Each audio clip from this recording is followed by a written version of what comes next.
Thought we were.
And welcome to another exciting adventure of the energy that surrounds us. I'm your host, Michael, and tonight's show is pre-recorded due to a conflict I had, and these three lovely guests lovelyly agreed to step in and pre-record. So you guys get the bonus of three guests. So, and I have to say and point out, I have never in the 3 seasons of doing this show had an intro start and stop like it did just now. I was like, that threw me for a second, and I was glad it actually played.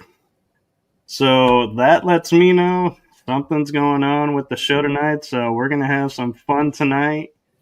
And my guests are faces that I know you all know, and to do an intro would just be like spending time, just that could be better spent. But I'm going to have them do intros anyway because I think it's fun to see how people introduce themselves.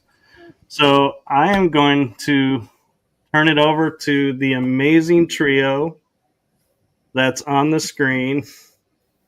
And apparently he is going to go first because he pointed to the wrong direction. There you go. There you go. So welcome, everyone. Thank you. Hey, thank you for having us. Yeah, thanks for having us. And so, Pete, we'll let you introduce yourself. Okay, I'm Pete Ghrist. I've been investigating the paranormal since around 2011, 2012, somewhere in there. But I've really been interested in it since way before then. Always been into Halloween, spooky stuff, things like that. I started the 2013 Griffith High School Paranormal Society, like you got right here, at the school I work at as a school resource officer. It usually has somewhere around 100 students in it each year. They learn about history. They donate towards the historical locations that we go to. It's been over $7,000 since that time has been donated. Then a lot of the parents that were on there just decided where they were like, hey, we need to be able to go a little bit further. We want to be able to go to some places that we can't reach by just a school bus. And so we started Northwest Indiana Paranormal 2018. Combined between those two groups, we've done probably close to 300 investigations. We do community service work. And the main thing is history with all of those things. Now I am part of a project called History Alive with these two and several other people as well. and really looking forward to that story and how it develops moving forward. It's just a fantastic show with an awesome cast and crew. Just had a blast working with everybody, and I'm looking forward to it continuing in the next step. Very cool. And I love how you guys are all working to keep the history alive. And Kara, I had to break my gentleman rule of women first, so I'll let you go second.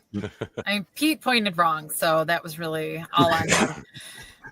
So I'm Kara Phillip. I have, I'm the classic, grew up with a ghost in my house story.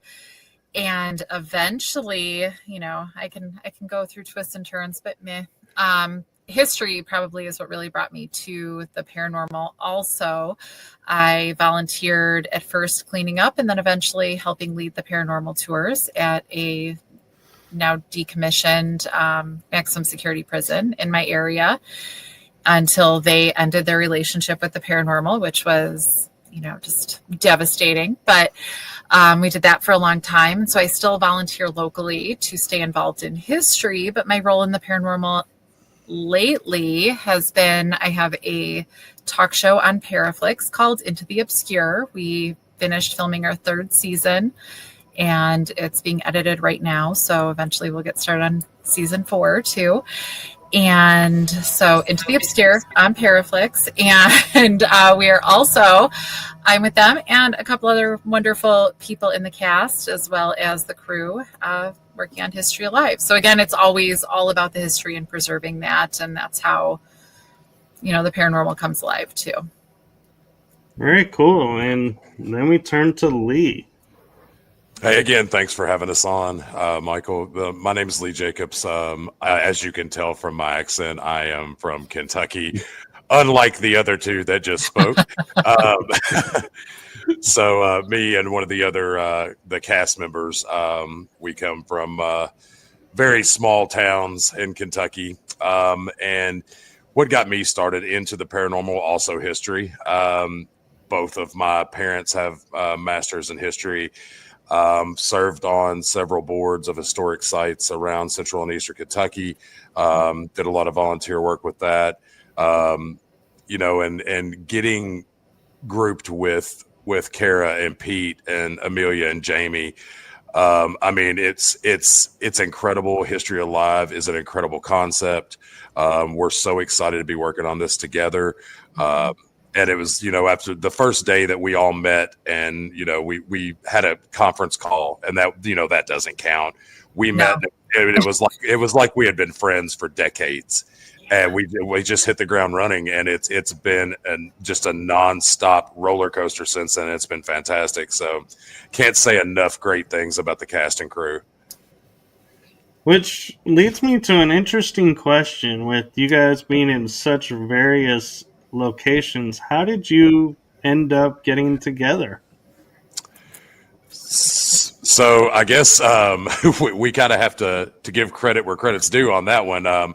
So Darren Zancan, our director and creator of History Alive, knew us all through various avenues, and just felt that we would all mesh well together, and kind of threw us in that mixing bowl just to see what would happen. And we came out great as far as I'm concerned. We, like I said, it was like we'd known each other for decades, and we just hit the ground running.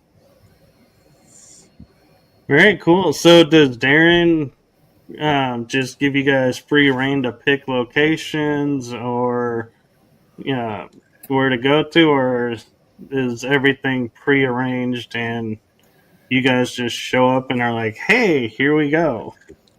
I show up where I'm told and I bring my cot. Yes. Yeah, you're the brave one. Yeah. So I don't arrange it. That's for sure. No, pretty much wherever the call sheet says we're going to be, that's where we'll be. So this last investigation was really nice because it was only about an hour from my house. So I got to go home and sleep in my bed. I was going to say every night, but let's face it, every morning. It didn't have to sleep on a cot with in 1,000-degree heat in that place we were. So Yeah, like we said, Kara was the brave one, and Jamie. And Jamie. And Jamie, Yeah. Both of them were brave. We were probably about 18 miles down the road at a Ramada. So, I don't know. I've driven past that Ramada, and I'm not sure who the bravest is. yeah. I feel like I was not the bravest. I left the lights on. I slept where there was air conditioning. So I feel, and I was not at the Ramada, so I feel like I wasn't. Yeah, I think Jamie was the bravest. Yeah, he was out in the hallway with no air conditioning. In the hallway. In the hallway. It was about 94 degrees, I think, in Kentucky that weekend, and whatever temperature was outside, that was the temperature inside the building as well. Mm-hmm. So, yeah, you're lucky that way. Here in Texas, man, we can be like, feels like 100 degrees outside, and then you go inside when there's no AC, and you can add like 5-10 degrees to that. Oh yeah, it was rough. Yeah. Yeah, my brother lives in Arizona, and people always say it's dry heat, and he's like, it's a bunch of BS.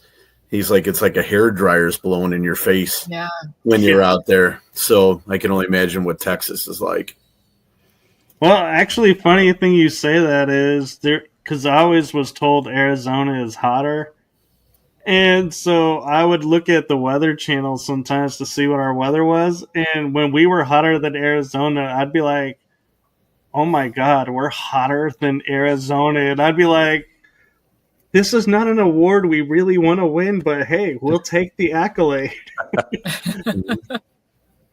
Yeah. That's why we like it up here in the Chicago area, because you can sometimes go through all 4 seasons in 1 week. In springtime or fall, you'll end up wearing a coat, and then the next, 2 hours later, it's hot as hell outside. So, yeah, we get the best of everything up here. Oh, I know. Let me say that Pete doesn't get to discuss what clothes he wears and what weather, because I have never seen that man without a hoodie on. It's true. Whether it's been 20 degrees or 100 degrees, Pete always has on a hoodie. It's my comfort thing. It's just how I dress all the time. But yeah, it's weird. Well, I can tell you, I spent 6 years living in Lansing, Illinois. I know I was wearing a hoodie all the time because the wind is, especially in the wintertime. Oh, well, that ice hurts. Yeah. But summertime, I think it's just because you're so used to wearing it with the really cold fall, winter. Spring is still a little chilly. It's like, just leave it on. Well, my day job is a police officer. I've been one for 22 years. And so I'm used to like wearing layers. So it's kind of like, I'm wearing long sleeves when it's hot outside sometimes and things like that based on whatever uniform of the day is. So I think I just got used to wearing those layers with like a vest over my uniform and everything like that. So I really don't get that hot, but it's just a comfort thing, I guess. And I'm just used to it. It'll be like freezing outside and I'll just be standing outside with like a t-shirt on, and it doesn't bother me because I'm used to doing that kind of stuff. But in the summer, same thing. I'll just be wearing something like a hoodie and I won't be hot. Well, thank you, Pete, for your service as a police officer. No, I love it. I can't imagine doing anything else with my life. Very cool. And anybody else have service or anything, background? No, I'm just a finance director for a healthcare system. So I don't have anything cool or fascinating like that. I'm a nurse. Well, that's very cool. Yes. It is. I love it, but I'm just administration now, so I So yeah, you're on my side of the world now. Yeah, we're in administration, so yeah. Yeah. Well, we've all served our time, and so I'm not going to fault you for being behind a desk, because my career when I was going through it was behind a desk. So I was glad when I got to go out in the field, but then in the summer, I was so glad when I was in the office. Mm-hmm. Yes, sir. So what, and this is for all three of you, is what was like your aha moment of in the paranormal that made you go, this is what I need to do, this is what I want to do, this is my calling, and what impact did it have on you at that time? Ooh. Wow, that's a zinger right off the bat. That's a big question. Oh yeah, let's get them out of the way so we can have fun later. Well, there you go. You mean like our first experience with the paranormal, where it was kind of like, wow, this is what. I know that I was probably around 19, and we were living with my grandfather because he was in hospice, and he lived. We were kind of helping take care of him, and I had like this basement area that was sectioned off.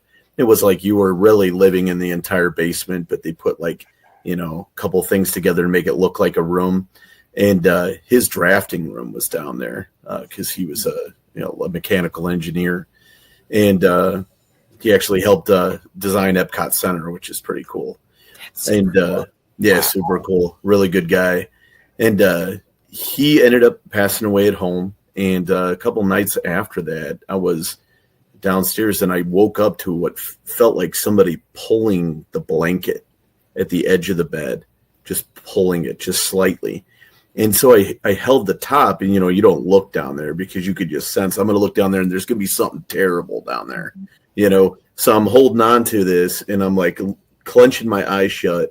And finally, I just let go of the blanket, and it got pulled completely off me onto the ground. And I heard what sounded like, and I never understood this because I went in there and I didn't see anything.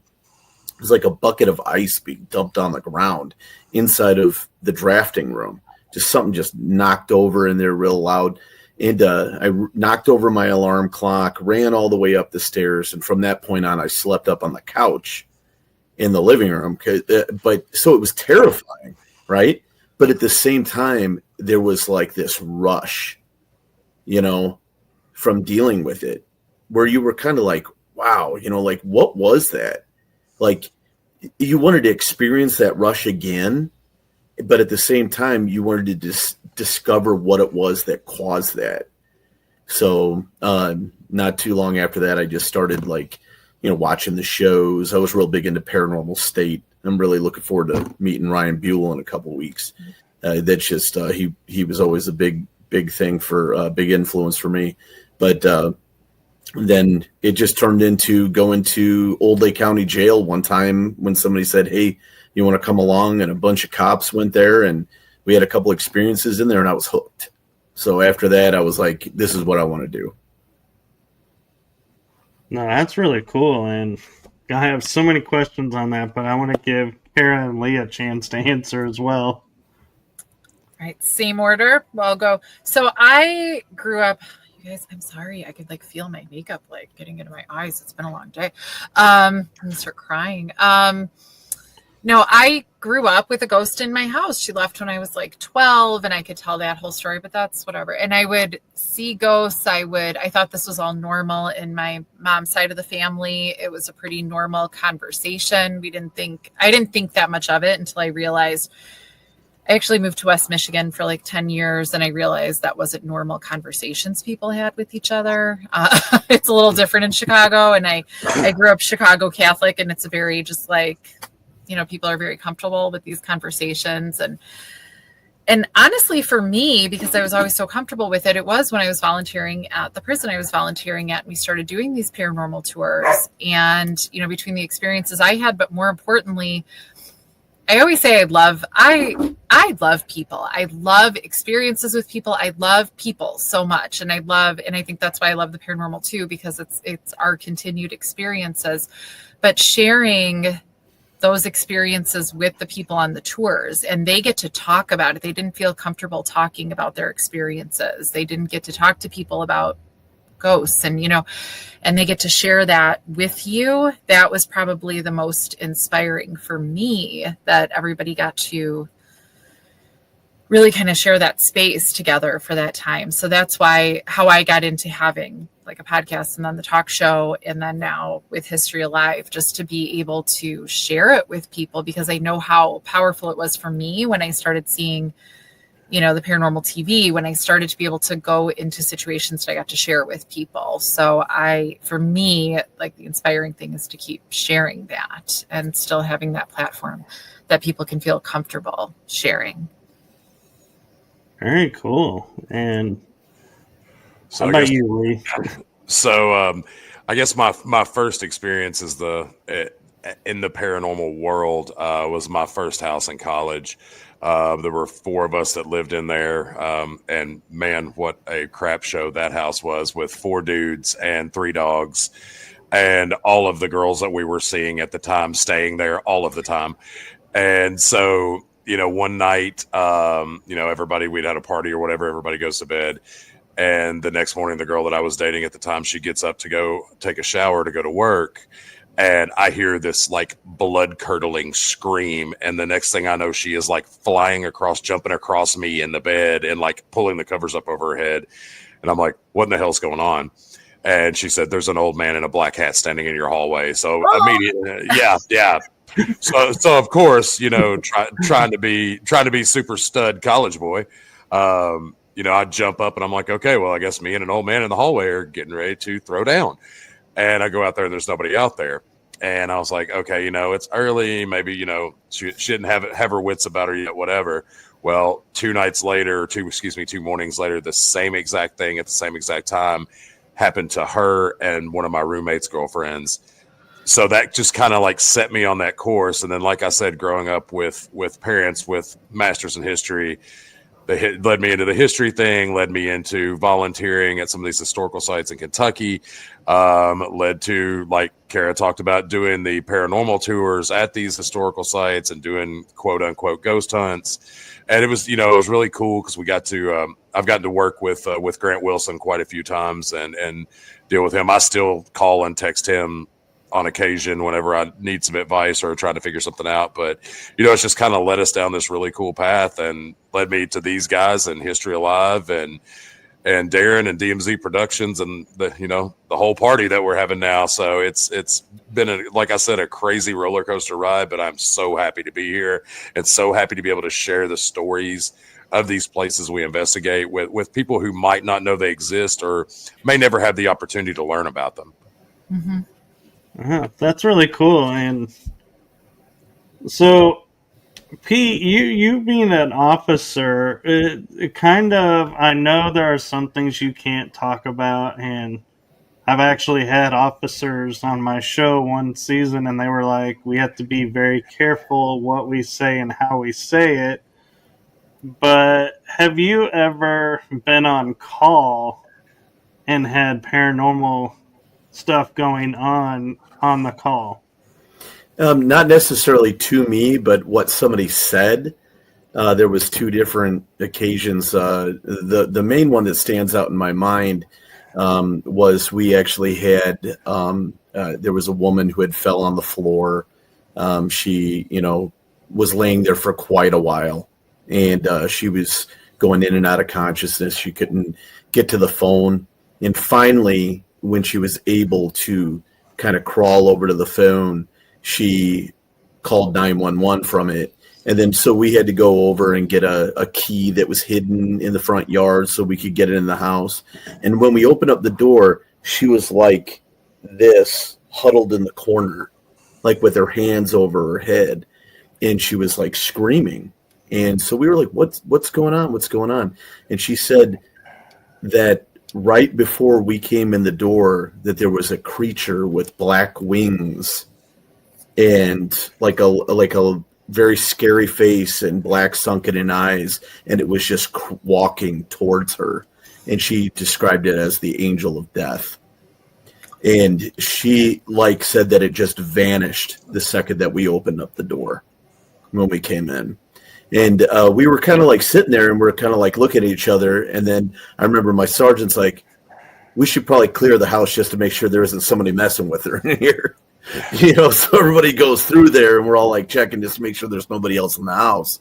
But then you go leave and you're like thinking about it and you're like, wow, did she really see something there? Was there, something coming towards her, prior to us coming in? We'll never know, but she saw something. Man, it's interesting. Yeah, and what's interesting is I know from experience dealing with someone who was tracking Mothman, he has been known to operate in Chicago. And so when you said the wings and the sunken eyes, my first thought that popped in my head was, did she see Mothman? Yeah, the way that she described it, she was just terrified. So I don't know what it was exactly, but she described it as she believed it was the angel of death. That's what she said. But if you look at pictures of both of them, like kind of renditions, they're very similar. They are. Which brings an interesting question. Do you think Mothman could be misidentified as the angel of death or vice versa? That's a good question. What do you think, Kara? Well, don't we all just interpret what we see based on the things we know or what we're thinking about? So if there's no, like, in your brain wheelhouse for Mothman, maybe all you point of reference is like an angel of death. So maybe. But I have to say, like, whenever in my experience, like, as people are dying, nobody really ever describes that. They describe something else. So that's why I don't know, maybe that's just like what's in their wheelhouse to like picture. But I don't know. I think Mothman's pretty mothy, right? I don't know. I've never seen Mothman. But maybe not too angelly, but I guess we're only able to describe what we have words for. So I don't know. Well, and I was going to ask, man, if you're comparing the two, did it have, that BBL like the statue of Mothman has up in West Virginia? Like, they emphasized on the butt a little bit too much on that statue. So I always refer to that as BBL Mothman. So yeah. And if that's how they picture the angel of death, if that's well, then good on the angel of death too. Way to work your glutes, bro. Doing good squats. job. No, I'm laughing because there's a city near here that's like, well, I say near, it's 3 hours away. Jefferson, Texas. It's one of the most haunted cities in Texas, and the whole town embraces it to the point that they have Bigfoot statues hidden around the city. And right across from where this History Hunts and Legends event for the paranormal community happens is a Bigfoot statue. And when I was with the paranormal team, the Texas Boo Crew, these two ladies were like, and I was with them, and we were hugging and like kind of posing with them. And the guy that travels with the mud rat takes a photo and he goes, "Man, they did a good job with Bigfoot's butt on this statue." Yeah, the ladies started to smack it and like have fun, and it's like, yeah, and it's funny when we think of these statues. It's like, yeah, I wonder, if they're sitting there thinking when they're designing these, going, yeah, let's do this so that people will pay more attention to this statue. You know what? Yeah. So now in Texas, there's BBL Bigfoot too. I'm okay.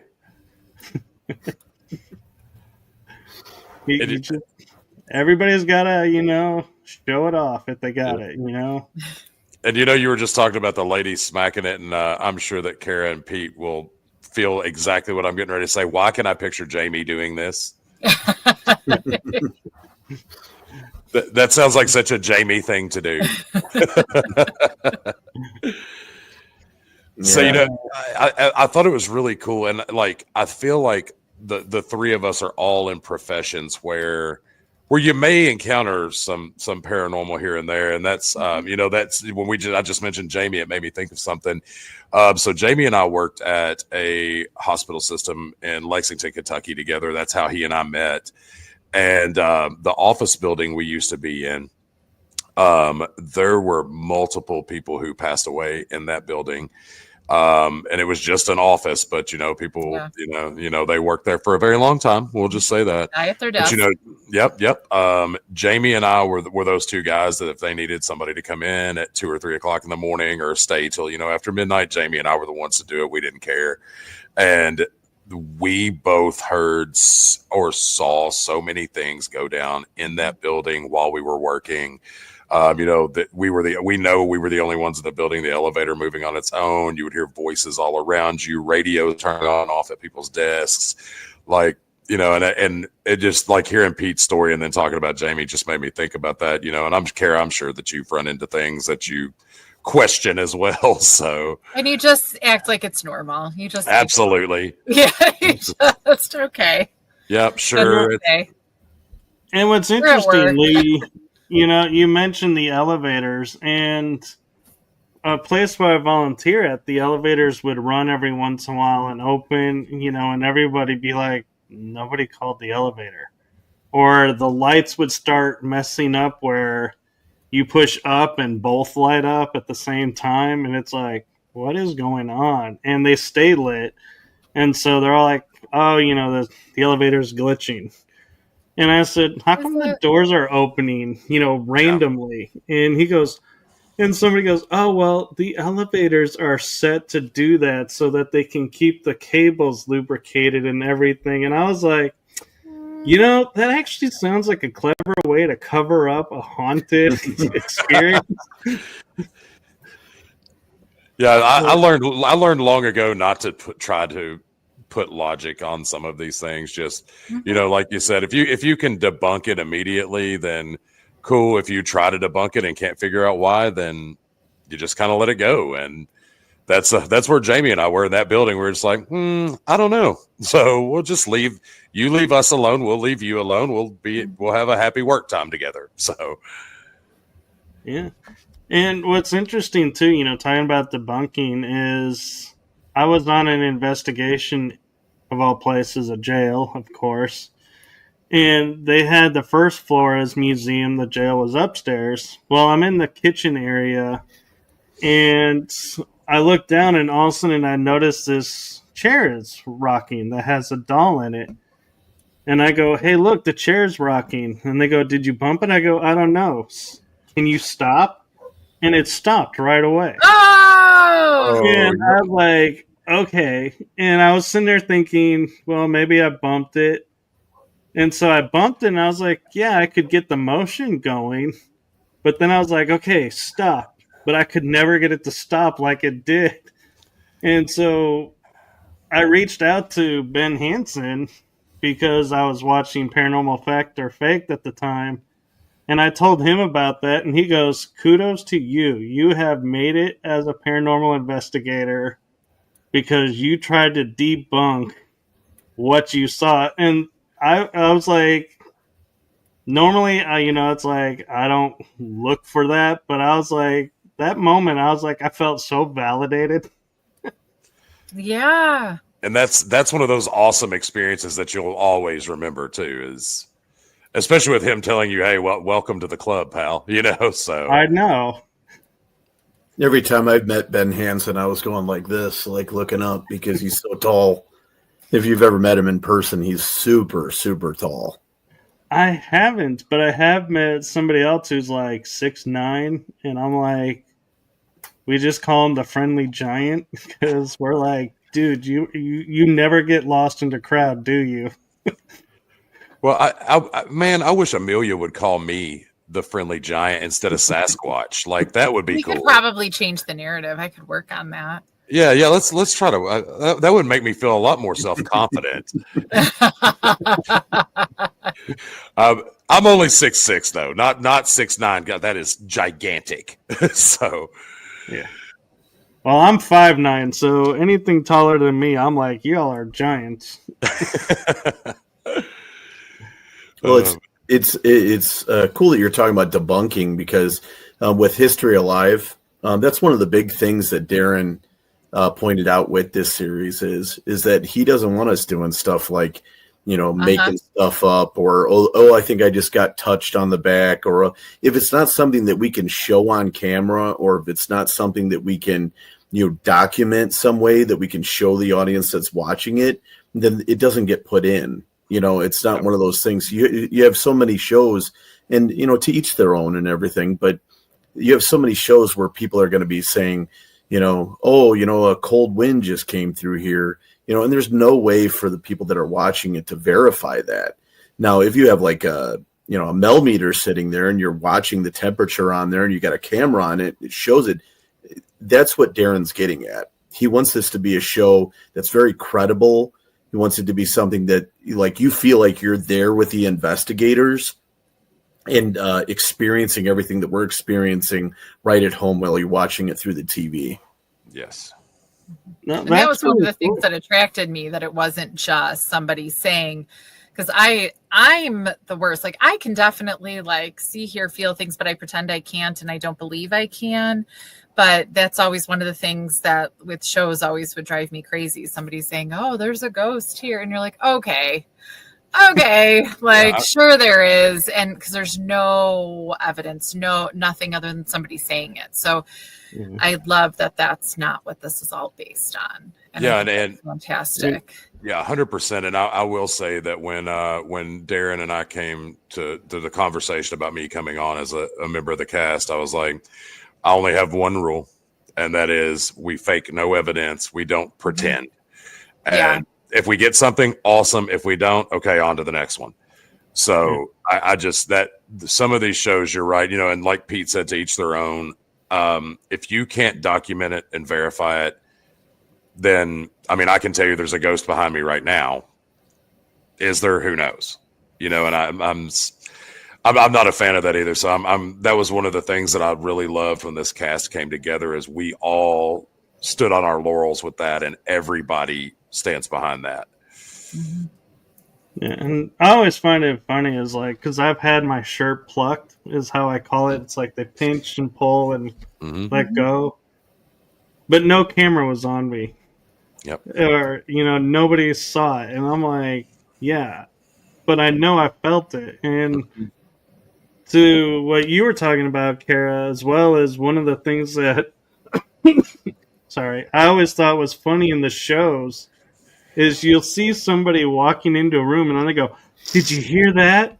And you're like, "No, I didn't hear a single thing." And it's like they cut to commercial, and then when they come back, they're like in another room, part of the room. It's like whatever that was like purely just to keep into the show. Pure show.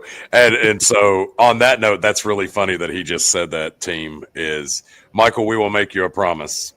The last place we investigated, you are going to see in a scene Pete go like this, and Kara turn around. And you will hear what was heard. Yeah, it was so cool. You will hear it. That was incredible. It's even cooler later. Like, it's cooler on analysis. Yeah. There's a lot that went on in this episode that we just filmed. That, I mean, especially the first night with ironically with the three of us in the room together. It got wild for a while, for sure. No, so, that's really cool. And and talking about the shows, the one show that I watched that I thought really gave credibility to the field and like should have been the baseline and everybody should have followed this suit was the original Ghost Hunters, where you remember they would show up and say day 1. Yes. Investigation night, or day 2, research day. So you knew it was multiple days. So you knew the footage you were seeing is edited down. But the thing also, though, was the evidence review. They would play it so you could see it or you could hear it. And they even showed everybody sitting at these tables doing the reviews and like tapping each other and going, "Hey, did you hear that? Do you hear something here?" Or, "Hey, do you see that?" And it's like, to me, that was like brilliant how they did that, because one, you knew it took a long time to get all of this, and two, you really felt like you were in every stage of the show. And now when you get shows and they're like, "Oh yeah, we went and investigated here and here's what we found and have a great day," you're like, one, how many days were you there? How many days did you have nothing going on? Or did you go research anything? It's like you're left where a lot of people look at us. And when I say that is, I had an experience on a ghost walk where I went and took photos because I identified myself as a paranormal investigator. And this guy walks up and goes, "What'd you see?" I'm like, "I don't know. I just took a photo." Yeah. And so I'm being nice and I say, "Well, I have to take it home and put it on a computer to find out." But Kara, you'll probably appreciate this. What my mind said was, "Well, I have an orb over here, a spirit over here." My camera is like telling me where all these paranormal things are on the screen and, why I took the photo. And it's like, yeah, it's because they make the shows now look like everything is so instant. Yeah. Yep. And I will say another thing that really I don't want to say irritates me because that might be a little harsh, but kind of bugs me some is I'm just gonna be plain. These two know me. I shoot straight. There's not a damn demon in every building you go in, man. Come on. Yes. Come on. Correct. That's one of the things that just absolutely crawls all over me. I'm like, I know it's making for good television, but you're also full of shit, man. Like, there's not an evil entity at literally every corner you turn. Correct. If there is, you apparently are bringing it with you. Yeah, exactly. Exactly. That's a him problem, not an everybody else problem.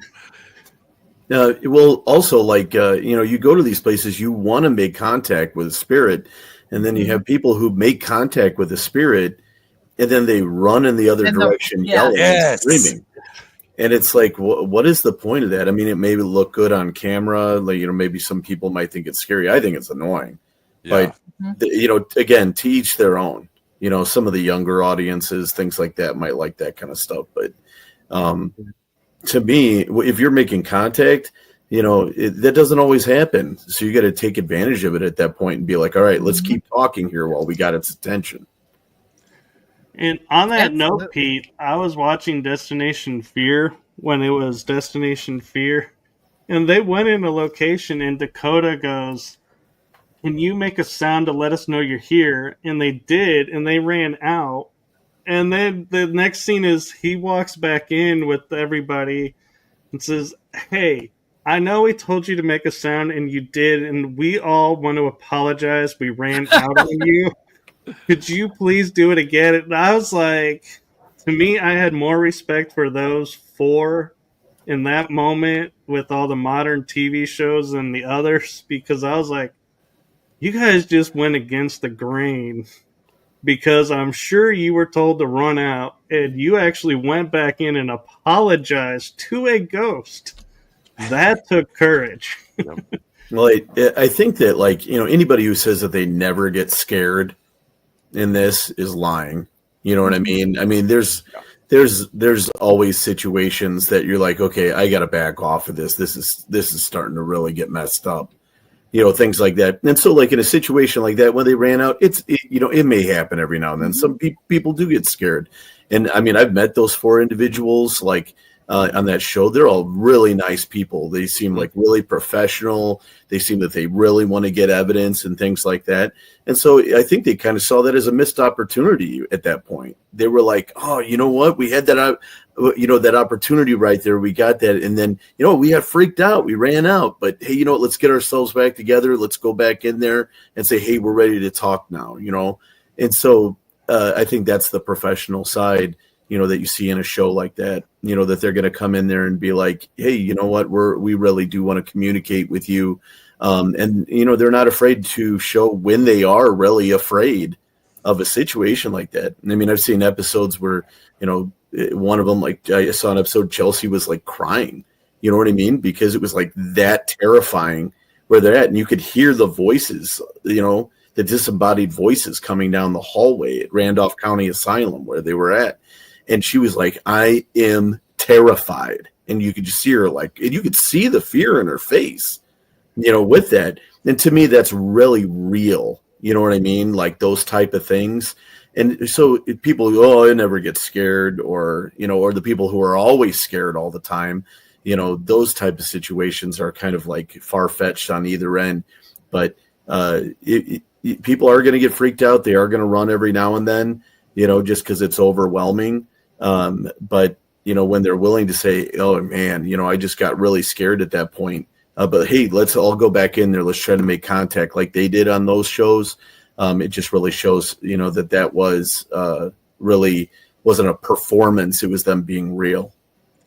Yep. And I think that all of these shows, they all have their merits. I think that every single one of them did. I love parts of every show. I mean, you're not going to love everything about everything, but I think each show has their merit. And I think that there's a lot of these paranormal investigators like Pete that you were just talking about that show raw emotion. And to me, that's not only does it make for great television, but it's real. And that's something that I think we're striving to do as well. Is you're going to see like the look of shock, or us being confused about something that happens, or even for instance, maybe somebody getting angry about an entity we're interacting with because it's not so nice. You were talking about the old Lake County Jail earlier, and I had a nice little run in with old First Salmons in that location, and he and I did not. Let's just say his spirit and I did not get along too well. So that was, I expressed anger in that, and I've like I said, each show has its merit, and a lot of these ladies and gentlemen are really showing raw emotion on that, and I respect that, and I have that makes me want to tune in more.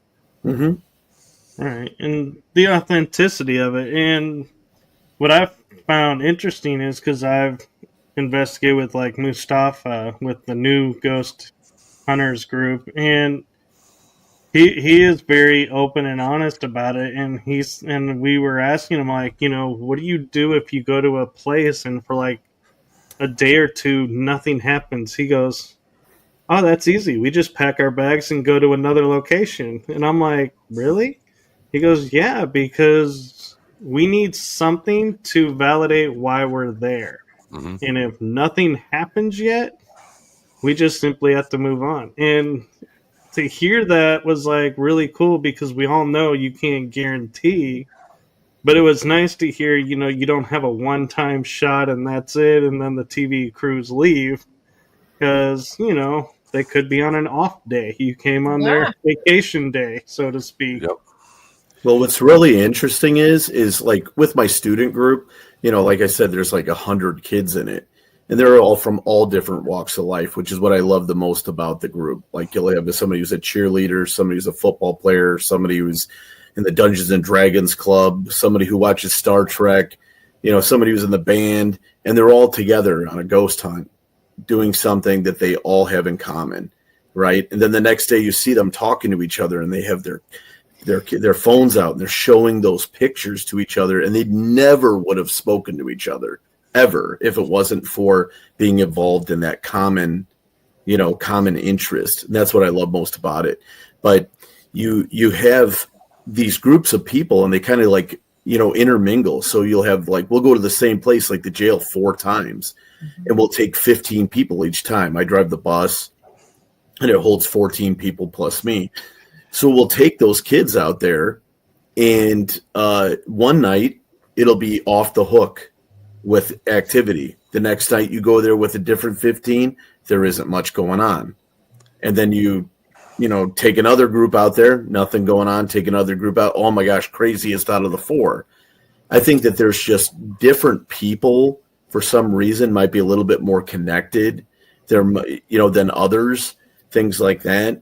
But one thing, like kind of on a side note, is I feel like students, like kids, maybe they're a little bit more open sometimes to those type of, things, maybe they haven't been, jaded by the world, down to thinking, okay, this is a bunch of garbage by some people, and so they go in there with this just openness to, I want to experience something here. And I think we've got some of our best evidence with these kids that are going on their first trip, going in there. And you got a bunch of, 14-year-olds that are sitting there, and they come away with better evidence than sometimes my adult group gets. So I think it's really cool. That is, and you hit on something that I think is something I like to bring awareness to with a lot of people is our generation. We had no paranormal conversations. Nobody talked about it. And we didn't even hear the term ghost until Ghostbusters, the movie, came out.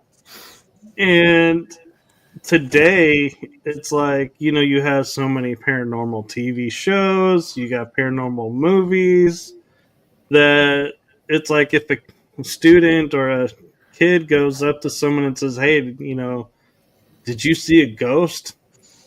They're not going to be ridiculed like we were, going, oh, you're one of those crazy people. No, they're going to be like, really? You saw a ghost on TV? That's really cool. And so it shows how the generations have changed from where it's like, I like to say, they're standing on our shoulders when we were the ones that were like, I have these experiences, but I can't talk about them because I don't want to end up here. And now it's like we had the courage to say, hey, we're going to tell our story anyway. And like Kara said, create podcast shows. And so it's more out there so that kids now, like you're talking about your students, are more comfortable to come forward and say, oh, I saw a ghost, or I saw something I can't explain. So I think that's really cool that you give them that, and that it is working. And, to see, we kind of all can say, we've accomplished something because we've made a difference. Yep. Mm-hmm. Yeah. And there's actually things like Sam and Colby and stuff like that. These kids come in 14 years old knowing how to use all the equipment. Yep.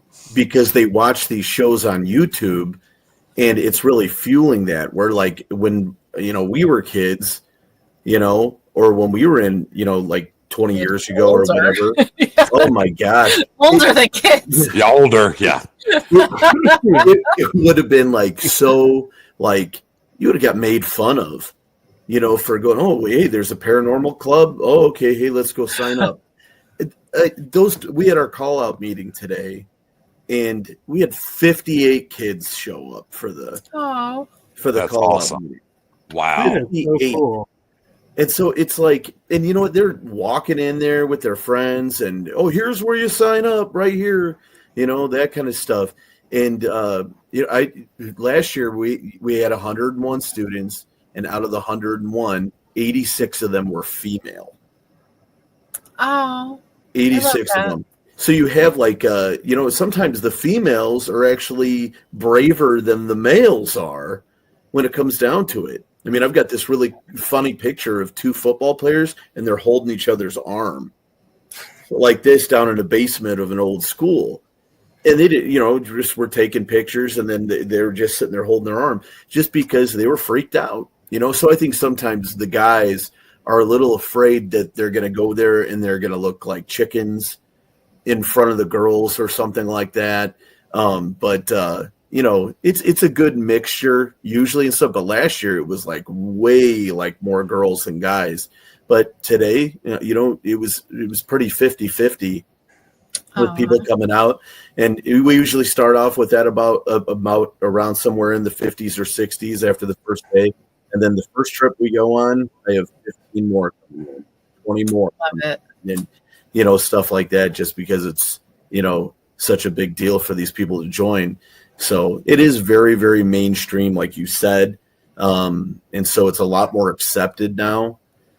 So definitely gives them the opportunity to get more engrossed in it. and actually come with that experience from watching things on the internet. I agree. And one of the things I like to do sometimes is, like having mixed groups on, that are male and female, and try to have at least one of each on the show representing. But when I come across teams that are like all women, I'm like, who? My first reaction is, yeah, I need to put them on because it's like I haven't heard of many of those. And so I'm like, maybe others haven't. And I'm like, women are just as involved as men in the paranormal, and maybe even a little bit more sensitive in abilities than men. And the reason I say a little bit is I'm a firm believer we all have the gifts and abilities, but women, for some reason, are brought up and taught it's good that you have that, nurture that. Where guys, if we go up and say, "Yeah, I heard this voice," they're like, "Oh, what are you nuts? What's going on with you that you're hearing voices?" And so I think the guys had a notch down because of society. And like Pete was saying, you don't want to be teased, so you push it down and suppress it where it's more open and accepting from the women. Well, and I know that I know Pete and our other castmate Jamie will testify that the two women that work with us are definitely a couple of badasses. So, and that's the only term I can use. I've yet to see either of them show any fear whatsoever in places that I know that we have. So. But no, I can't say enough great things. It's cool that you brought that up about Amelia and Kara. Like we are blessed to have them on our team. That's and the team I was with formerly, there were a couple of female members, but they really didn't do much investigating here and there. Like if we did a public event at a historic site or something, they were involved, but working with these two has just been awesome. It's given me a whole new perspective on things occasionally too. So that's been really nice. Yeah. And I've even come across people who have written books on, they're like, all the things that we coined terms in the paranormal field, a lot of them came from female investigators that history never acknowledged. Yep. But they took the terms. It was like, yes, this is what this word means. Well, where did it come from? Well, it started at this year. Who did it come from? And it's like they don't want to say, oh, this lady doctor, coined this through this research. And it's like, I don't know why that was such a stigma for them, that it's like a threat almost. Yeah. But and go ahead, Pete. Sorry, go ahead. Oh, it's all right. I was just going to say that it's, I think that's why shows like Paranormal State were so popular when they came out, because prior to that, and nothing against them because they were good shows, but they were mostly guy shows, that were on there, and so you had a show that came out that had Katrina Weidman on it and Heather Taddy, and other females that were on there, and those, some of them are Heather and Katrina, they're still going strong today. But like I think that brought females into the mix then, because they were kind of like, before it was just all guys on the shows, but now you had girls that were like, hey, I can be a ghost hunter too, just like Katrina and Heather, so then you had that population that was coming in, and then that started to form where it wasn't like, okay, well, we're the guys that are the nerds that are doing this, and those girls are going to make fun of us, they're not going to think we're cool, what I mean? Now they're ghost hunting with us and doing this kind of stuff because they think it's awesome as well, because they have some people to look up to, and so they're fans of these people as well. So I think that had something to do with it as well. Yeah, and like one of the things that drives me crazy, if you get in these Facebook groups or online chats, whatever it is, and there is still so much like sexism and misogyny in some of these groups online that, and again, these two know me and I'm not one to mince words. So I have to engage myself in those conversations on occasion and let these losers know how the world really works and that nobody thinks they're cool. So, it just kills me though that here we are in 2025 and that's still going on. Yeah, I agree. And we're actually at the hour mark. If you guys are okay, we can keep going. Or if you have to leave, I'm okay. We can call it. I'm okay for a little while. Yeah, I can go a few more minutes, yeah. Okay, and one thing I wanted to mention, and Lee, you brought it up about, it's my pet peeve too, is the throwing around the demon word a lot.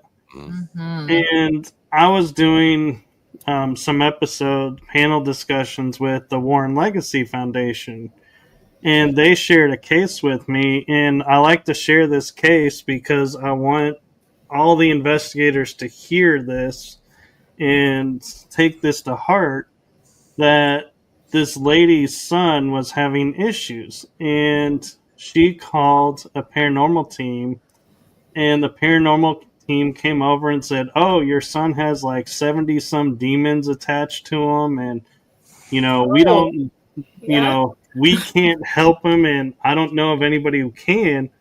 So then she calls the Warren Legacy Foundation, and they're like, "Yes, we can help you. We'll get there as soon as we can. It'll be a couple of days, unfortunately, but we can help you. We'll get there." The next day, they get a phone call from the mother, and she says, "You guys don't need to come." And the Warren Legacy Foundation rep is like, "No, trust me, we can help your son. We'll be there. We have a great team coming out." And she goes, "No, you don't understand. My son took his life because they told him he had so many demons attached and there was no hope." Oh. And so, to me, I'm like, when I hear paranormal teams going, "Oh, we ran across this demon," I'm like, you guys gotta stop saying that, because you don't know what you run across, and what you say has weight and repercussions. Absolutely. And so I'm like, and I don't know who the paranormal team was that said this and was involved with it. They never told me. But I have stated, and I have no remorse about it, but I have stated that team, I hope, feels guilty for what they did and stop doing it, because, that is like, to me, that takes all the work we're doing in the paranormal field to make it legit, make it, real, and bring it into the forefront back to Stone Age. Yes. Because it's like you just undid all the work we just did. Well, and please chime in, all three of you, when I say this, but out of the hundreds of places that I've investigated, I may have questioned in that situation, the demon situation, the evil entity situation, whatever you want to call it, maybe a handful of times. And that's out of hundreds of investigations. And so you get some of these people, like the group you're talking about, that goes and tells someone they have 70 some demons attached to them. Come on, man. Like, I don't have words for that, to be honest with you. That's incredibly upsetting that young man took his life over something that someone who's not even credible said. Yeah. Right. And one of the things that I talk about too is, you can have an angry spirit or a spirit who's new to the spirit world, so to speak. And so the scratch mark, I had a guest, she came on the show and she goes, "Look at my arm. And look what happens when I do that." And you could see 3 marks. And she's like, "How do we know that, that's not a spirit trying to get your attention and doesn't know its strength and accidentally marked you? Now you're going around and saying, here's an evil spirit here." And another team comes and same thing happens, or maybe a mark in a different spot. and they're like, oh yeah, it's an evil spirit, could be demonic. And then another few teams come and says, oh yeah, we experienced this angry spirit, it's demonic. Well, that spirit's going to turn around and go, y'all want me to be demonic, I'll show you demonic. And you're actually in essence creating something that was never there. Yep. Yeah, when you basically just speak it into existence. Right. Mm-hmm. And they're all like, no, that can happen. I go, well, here. And Pete, you might be able to attest to this with your work with students, is you have one kid tell one kid how stupid they are. 2 more kids come up and tell them how stupid they are. And then another 3 come up and says how stupid they are. What's that kid going to think? He's stupid. Mm-hmm. Why can't that be the same thing in the spirit world? Yes, sir. Well, I think that, unfortunately, there's some people who think that their opinions are like the end all for everything, that they know everything about it. There's not a single person in this field that knows everything about the paranormal. There isn't a single person. Everybody keeps learning while they're doing this. And so when you have people that are just coming out there going definitively, oh, this is the way it is. And we've all seen them on the internet. People will get out there and they start calling people hoaxes and, and things like that, and questioning good people and things of that nature. And it's just, to me, that's sickening that they do that kind of stuff. But when people think that they're like the end all, and then they're telling that type of thing to people and saying, okay, well, I'm putting my expert knowledge on you. This is what it is. I think that's completely wrong to do stuff like that. If anything, we should always, with anything, not just the paranormal, but like what you were talking about, like when kids are talking to kids and stuff like that, everything should be positive, everything. So if somebody's going through a down part in their life, and there's theories out there that sometimes when people are going through a down part, they might be a little bit more susceptible to having those negative type things attracted to them or something like that. But when but that's just a theory, like anything is. So if you have the way that you can combat negativity is with positivity. And so when you sit there and tell them, hey, you know what, you're going through a rough time, but you're going to get through this, and we're going to help you get through it. And if I can't help you, I'm going to introduce you to somebody who can help you, but you are going to get through this eventually. Mm-hmm. I think it goes back to what I said, where we're talking about the paranormal teams on TV and how they all have merit. I hear people, make fun of or hate on certain individuals that are on these different shows. And like you said earlier, to each their own. Everybody has a different take on this. There's no such thing as an expert, because we are all learning every time we go into the field, every time we watch one of these shows, or read any of the books. And so anybody who just walks up, like you said, and thinks they're the end all be all, quote unquote, paranormal expert, you're wrong. Like that's not the way we should handle this. Every team, whether they be on television or not, there is merit to what everyone is doing. We're all in search of the truth. And if we can work together and cut out the BS, and you see a bunch of people online all the time talk about para-unity, and like, I'm like, yeah, we all preach that, but not everyone practices that preaches it. So I saw that, Kara. They don't. And, no. and some of the biggest advocates that I see online trying to preach para-unity are the very ones that will go out and say, well, I don't like this guy on this show. He's an arrogant douchebag or whatever. And I'm like, have you ever met the guy, or is he doing what the producers of the television show are telling him to do? And he's looking for the same answers you are. Or they'll be like, oh, this guy's so sweet and I love him. Well, again, do you know that guy? Because some of them. Because I know a few of these guys. Yeah. When you meet a few of these people that seem so sweet and nice, you will find out vastly different about them. So, and some of the guys that you might think are jerks or whatever, or arrogant or whatever, those are some of the nicest cats that I've ever worked with.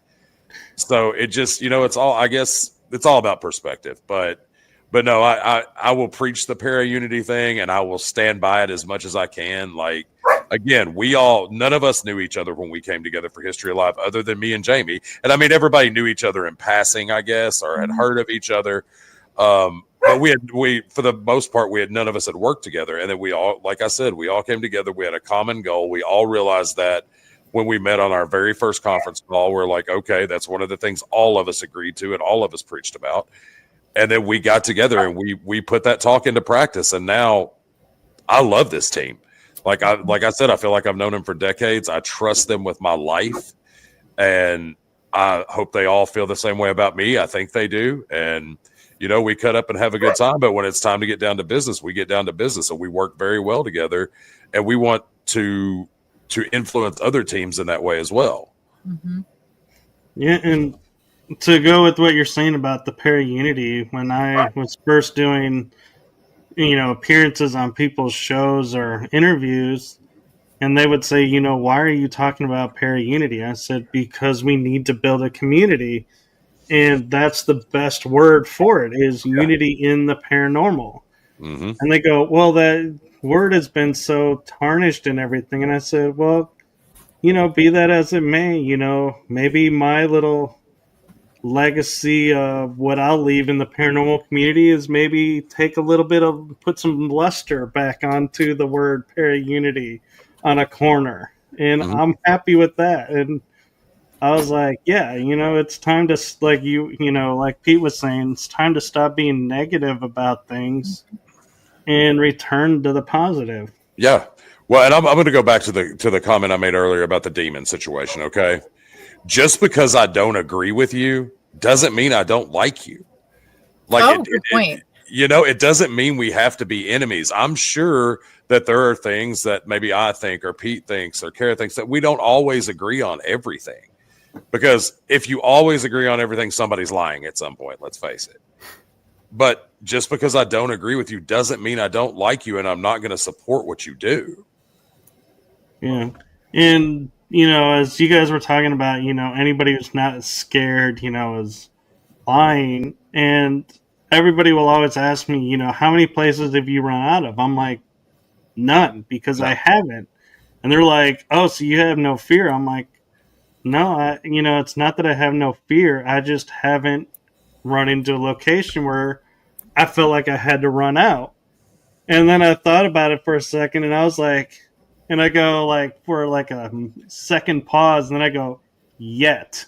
So I'm like, I'm sure I'll come across one. I just haven't been there yet. So when that happens, I'm sure, it'll happen.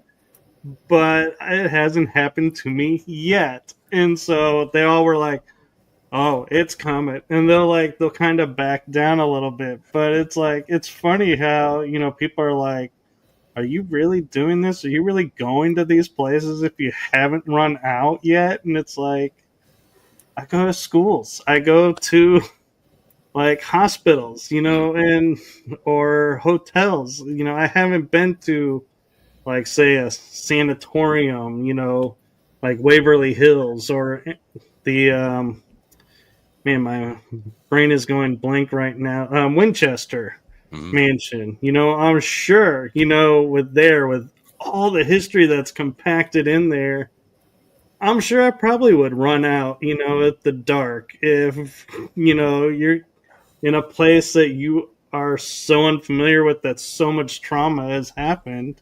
Mm-hmm. But I haven't stepped foot in it yet. And so I was like, I had to correct myself in saying yet. I mean, that's all of life is a big yet. Yeah. I mean, yeah, we don't know. It's all an adventure. Yeah. And it seems to calm people down when you say yet. Cause I was thinking about it, and I think kind of like what you were talking about, Lee, is, we, as investigators with so many years experience, we start to put ourselves on pedestals and think, oh, we're, up here. We got our stuff together. We're strong. We're this. And we realize we're human too. Mm-hmm. So things are going to happen. So it's like we remind people when we say yet, yeah, that person's human. He just hasn't gotten there yet. Yeah, we're all tough and brave and courageous until we're not. And I agree. I couldn't agree with that more. I like that yet. I'm going to steal that from you, I think.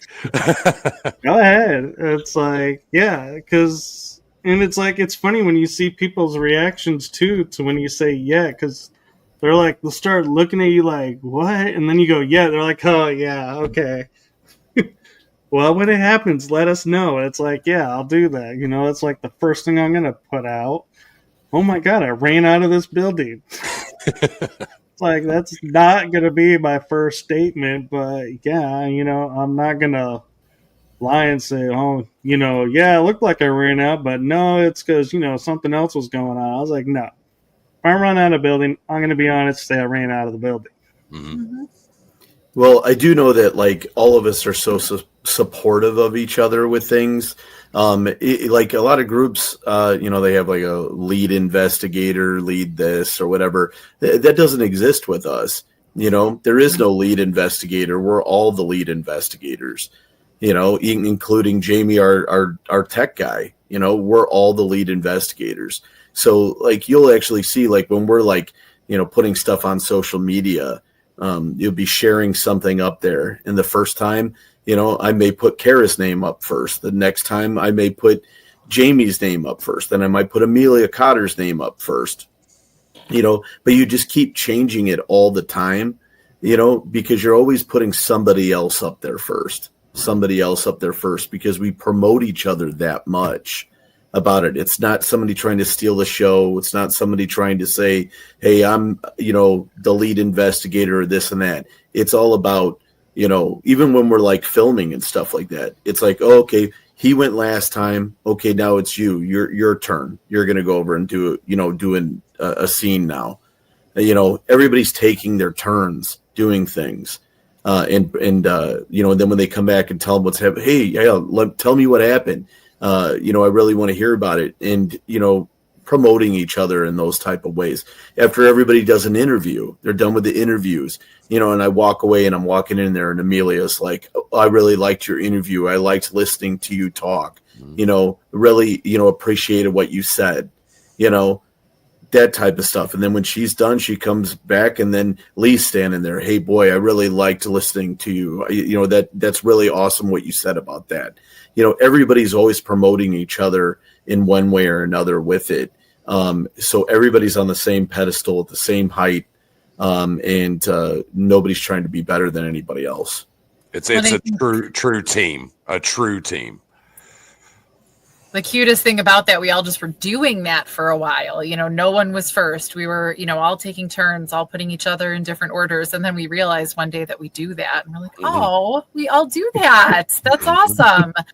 Like we actually do all like each other, and that was pretty cool when we realized that. And one last question I have for you guys, because I'll respect the time and everything, is, so if you're, say, filming an episode for your show and say Kara has one experience, not really documentable, but she's had it and she's telling you about it and nobody else has, are you guys like, okay, there's nothing really happening here warranting the TV show, let's move on? Or do you guys stay with it and say, well, if somebody got something one night or there was nothing this night, maybe next night will be something else and stick with it? Or what's your protocols for that?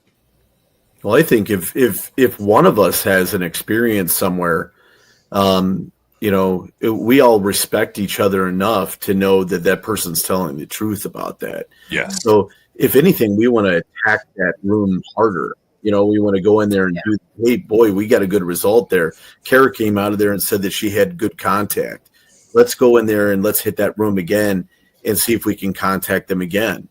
Like there was one situation where Lee was talking on the spirit box, and I was talking to him, but it was in a room with a female that doesn't respond good to men.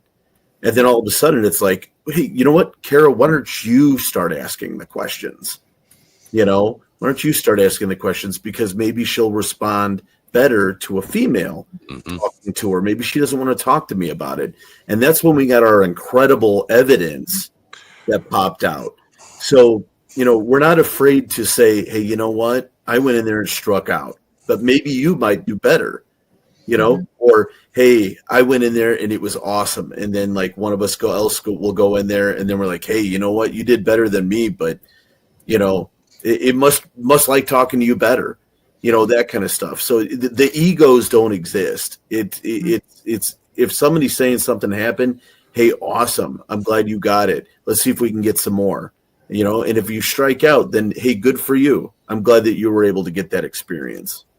Yeah. And, you asked about, do we move on or whatever? I mean, the last location, and I'm obviously not going to reveal that because that episode's going to be awesome. But I mean, the second day we were there, we filmed for like 16 hours. It's like all day. It was like literally all day. And there was activity from the time the sun came up until we left. And I'm sure that when we left, Kara and Jamie still had activity because they spent the night there. So, but you were asking about walking away, and the night before we weren't really getting anything. And then it was just like, boom, like a baseball bat to the face. Like it just came out of nowhere and it did not stop. And so, like Pete said, we all trust each other enough, not just on a personal level, but a professional level, that if one of us says, man, this is the room, something's happening here, I promise you that we're all, like Pete said, we're all going to attack it that much harder, just out of the personal and professional respect we have for one another's opinions. Very cool. Yeah. And go ahead, Kara. I'm just saying yes. Oh, you look like you were pointing like you had. No, at him. Yes. Thanks. Yeah. Yeah. What he said. So with the last few minutes left, I'm actually going to take the show back a little bit. Not that I have ever lost control of it, but I just, using some host prerogatives. Kara, where can people find you and what you have coming up? I can be found Facebook, TikTok, Instagram, Kara Phillip and Kara Phillip Official. And that's a good way to follow where I'm going to be. I am also on Paraflix and on my show, Into the Obscure, new season coming soon.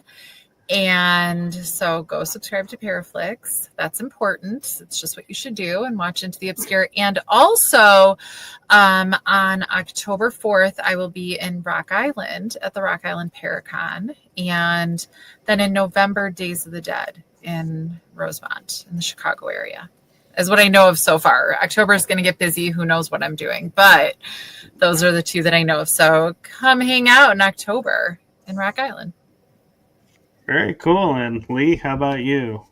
You can find me at Mr. Lebo Jakes on Instagram and at official Lee Jacobs on TikTok. I don't have any really cool things coming up to shout out right now because I wear about 1 million different hats. I represent professional fighters, I represent musicians, I represent actors, and do my real day job, and do History Alive, and do paranormal investigations. So I'm kind of all over the place, and I agree with Kara. Like, October's coming up, so your guess is as good as mine. Yeah. I know people like to wait till the last minute and then book us out for things. So I'm sure I will be all over the West Virginia, Kentucky, Ohio, Tennessee area during the month of October. So like I said, follow me on socials and you'll see where I'm going to be. Well, how about we let you promote History Alive then? Absolutely. Oh, yeah, History Alive. I didn't even talk about it. Yeah. We've been talking about it the whole time. Yes. True. We have been talking about it the whole time. But no, at History Alive on Instagram, History Alive on Facebook, same on TikTok. And the production team does such a fantastic job posting where we are, where we're going to be, clips from the show, interviews with us, interviews with not only the cast, but the crew as well. So you get kind of like a behind the scenes taste of them experiencing things while they're filming with us, and it's really cool. I know Darren, our director, just posted some stuff recently with him talking about some of the things that went on, and on that 16-hour day that I was talking about earlier, he was a whole bunch of things were happening to him that day too. So it made it a lot. Yeah, that was funny. Like that was fun, like fun and funny for me. Yep. It's like how excited he was. I loved it. So where can people watch it if they want to tune in and watch? I don't think we're allowed to discuss that quite yet. Okay. To be determined. It's TB. There are things in the works, but TBD as of right now. We are kind of on a gag order about that. So okay. Look for news. Look for news soon. Okay, I was just like referencing like a YouTube channel or something, but I can respect that. No, it's you can check out, like I said, check out clips on all of our socials, but no, there will be big production news coming soon. Very cool. And then there's Pete. Well, I have Facebook and Instagram, Pete Ghrist. And then Northwest Indiana Paranormal and Griffith High School Paranormal Society and History of Life TV. I'm on all those socials. As for different like appearances and stuff, we're going to be helping out with a event at the Fowler Theater on the 6th of September. They're actually doing a 4D type version of The Conjuring Last Rites. They're going to have it there. So they're going to kind of have like where there's going to be people kind of moving around inside of the theater, from what I understand, maybe jumping out every now and then and things like that. So yeah, so that's what I'm hearing the plan might be. So it said 4D event on there, and I know they're trying to make it into a really good experience. So we're going to help sell concessions, and then they're even going to do a ghost hunt afterward in the theater. So we're going to help with that with Northwest Indiana Paranormal. So I've even got some of my high school group. They're going to drive down and help out with that as well. So that's going to be cool. I love that. Yeah, it's fantastic. If you've never been to the 1944 Fowler Theater in Fowler, Indiana, you're totally missing out. It's so awesome. Awesome. Completely restored. Yeah. 1940 movie theater. Like it costs $5 to get in for a movie, $1 for a pop. I mean, it's crazy. Plus it's haunted. It's super haunted in there. Super haunted. So it's great. I've taken my kids group down there to investigate and everything like that. It's just an awesome place. So we any chance that we get, we always go to there. Actually, Darren Zankin, our director and the creator of History of Life, he was actually married in the theater. Yep. So we have that going on. Then with Northwest Indiana Paranormal, I'm going to be going to Madison Seminary at the end of September and the Old Licking County Jail in Ohio. So we're going to be doing those two things. And then I will be at the Rock Island Roadhouse Exoteric Expo with Kara, and Amelia will be there as well. Amelia Cotter. So she'll be there. And I'm going to be giving a presentation actually talking about my high school group and how we are communicating history and preservation using the paranormal to do that. So I'm really, really looking forward to doing that. I'm super, super excited about being part of that. So I'm very apprecitive. At 1 o'clock, right? 1 to 1:55? Yep. 1 to 1. Yep. You're right. You're right. Square. Yeah, I'll have a table there as well, so it's I'm really going to be looking forward to that. A couple of members of my group are going to go as well, so that'll be nice. And I'm really, really thankful to those of you who made that possible. And then we have we're going to do a Halloween fundraiser, and at the end of October, we're going to be raising money for the Humane Indiana. For animals Not just Humane Indiana is just so encompassing.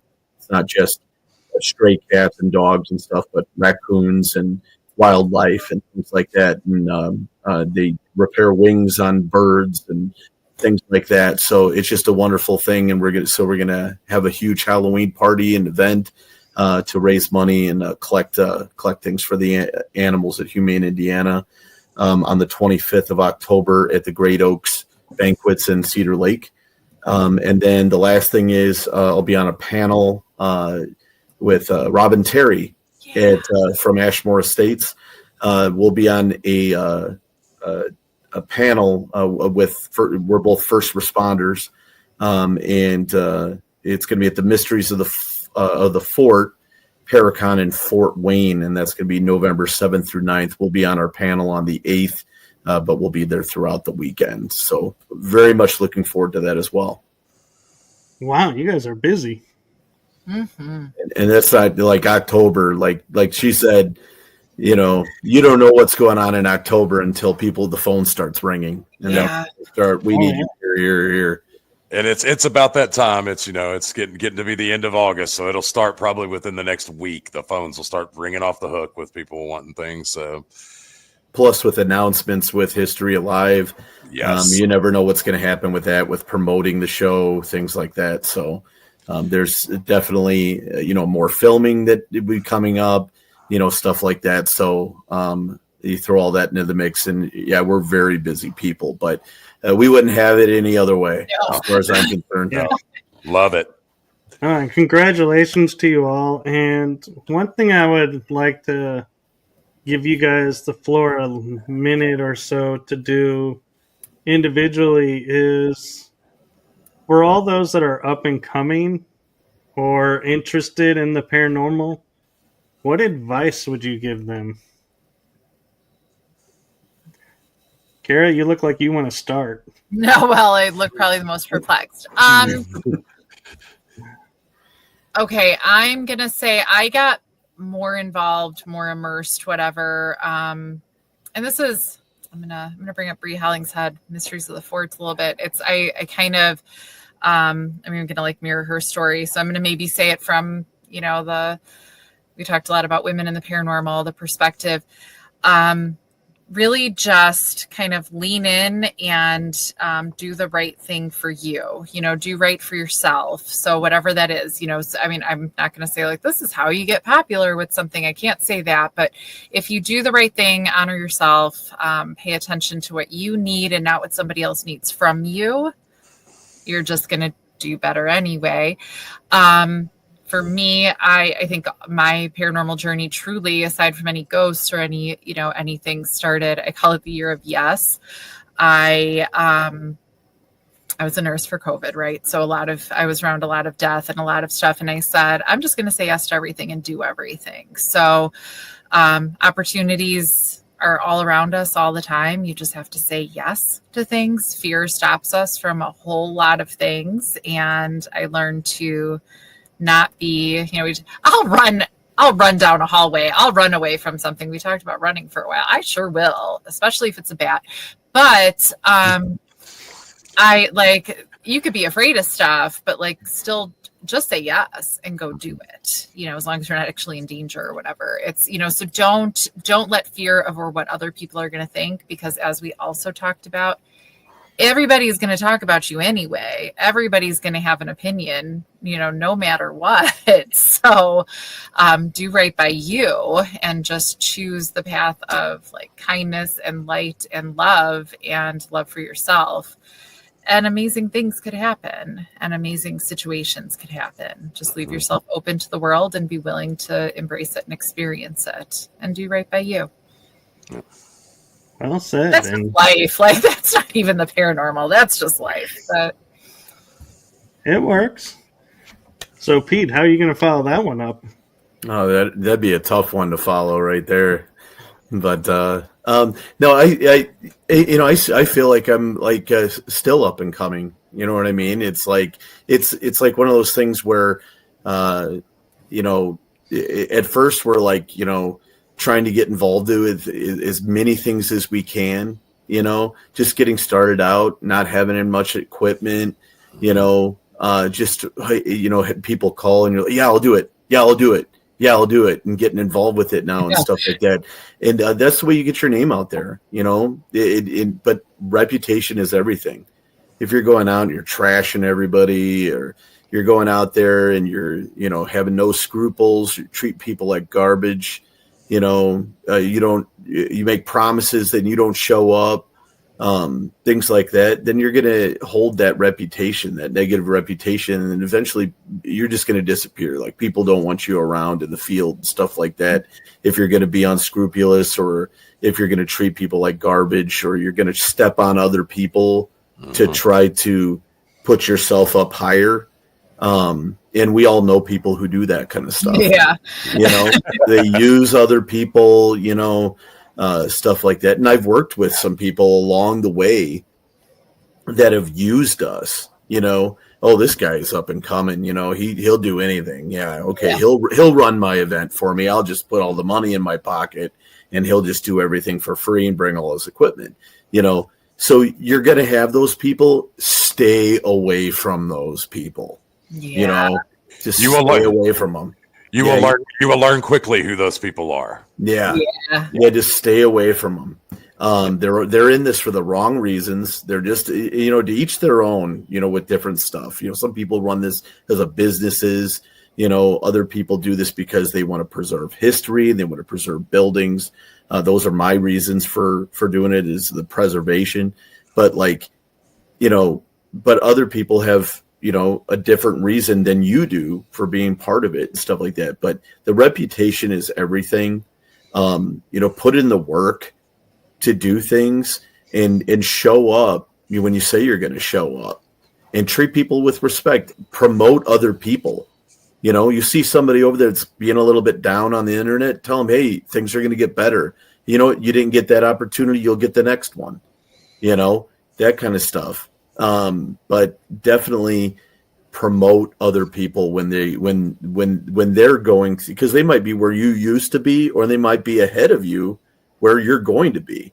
But eventually you're going to find that all these people are all going to be working mechanisms. And then, like you said, the year of yes, what you were talking about, I feel like that year has finally started to come where it's like, opportunity.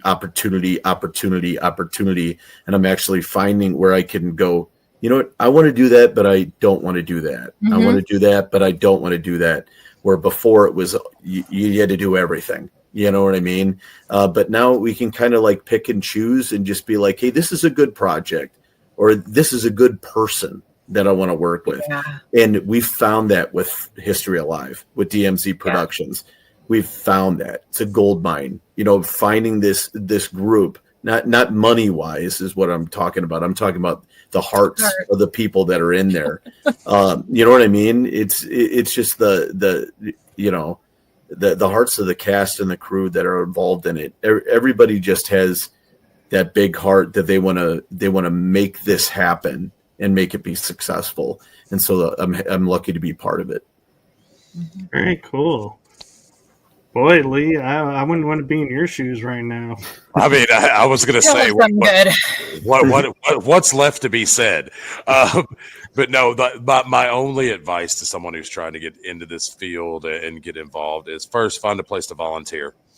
That was one of the things that really pushed me further into the field. And if you're trying to get involved in the things that we're involved in, whether it be, going to doing cons or trying to do a show, or, even being a guest on podcasts and things like that, volunteer. That's how you're going to get known. But with that comes a lot of responsibility. You've got to work hard, and you have to be kind, because you will be found out really fast in this field. If you are trying to be sneaky, if you're going behind people's backs, if you're trying to use others to solidify yourself in this field, you will be discovered very quickly, and you will be. So some people aren't quite as nice as we are when it comes to this field, as all of us in this podcast know. But you just be kind, man, and help out, like Pete said and Kara said. Say yes, help out where you can. be cautious because there are the people that will try to take advantage of you. But say yes, help out, volunteer, but above all, like I said, be kind. You know, and it's kind of interesting you say that because I have this year started to notice something that I do at the end of shows now that I don't know why I do, but I love that I do and the impact it is. And it's something that I kind of hinted at with Pete earlier with his service. And what it is to the three of yous, my heart and my show's heart to you three. Thank you and appreciation, and what you do is seen for the paranormal community. Thank you. Well, thank you. Yeah, that's really touching. It's good to be on that side of things. Yeah, and I mean, you hear people all the time saying, "Oh, it only takes a few seconds." But that's not what it is. It's not that it takes a few seconds. It's you're making that connection and that, and letting somebody know, that may be having a hard day. Because, I don't know what all, like, Yuli, you were coming from something that could have been hard on you. And by saying that, it's like, wow, you just made the day worthwhile. And it was just a few simple words. But for me, it's authentic and it's my truth. And so I know it comes across that way, and I'm grateful for that. And with that, I'm going to say thank you to all three of you for coming on and doing my show. Thank you. And Thank you. if you guys ever want to come back on, let me know. If you guys, like Pete, if you have something you want to promote, or Kara or Lee, something you want to promote, let me know and I'll see if I can help and make it happen and, work with you guys and have you guys back on.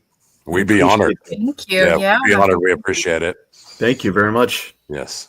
Yeah, and I have to say, as a history major and have a bachelor in history, rock history, rock on with that. Yep. And so we are going to say good night to everyone, and thank you all for watching this pre-recorded episode. So please remember, if you are watching this and if we're not responding, it's because this is pre-recorded and we are not actually in the chat room this time. So if you have any questions, leave them in the comments and I will try to get to them as soon as I can. And with that, I'm going to say good night to everyone. Good night. Good night. Good night, everybody. Thank you. Thank you.